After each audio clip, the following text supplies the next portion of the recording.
მოგესალმებით მეგობრებო, დღესაც ვიმყოფებით რაიონების აქციაზე, როგორც ყოველ კვირას და არა მარტო იმიტომ მოვდივარ, რომ აუცილებელია სოლიდარობის გამოცხადება უკრაინელი ხალხისათვის,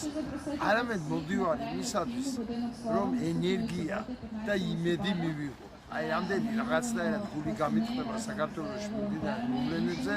მახსენდება, რომ ამას პატარები ეღუპება, ადამიანები ეღუპება და ესენი იბრძვიან და ჩვენ რა უნდა ვჭირდეს ასეთი ვერ გავიმარჯვოთ, ნამდვილად მოდის უდიდესი ბუხტი ამ ადამიანებიდან. და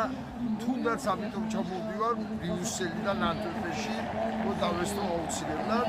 და მინდა კიდევ ერთხელ გავაჟღერო მოწოდება ქართველ ემიგრანტებს. ჩვენ ქვეყანაში ამ წუთას ისეთი სიტუაცია, რომ რთულია ყოველდღე ჭირს უკვე აქციების გამართვა, ყოველდღე იჭირავენ ადამიანებს, ყოველდღე აშინებენ, ყოველდღე მოვდიან ემიგრაციაში. და თქვი რომ ემიგრანტებმა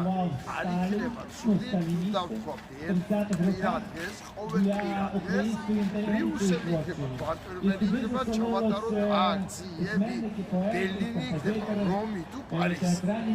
აუცილებელია იქ ხალხის გამგებლობისთვის და აუცილებელია ენერგიის მიღებისთვის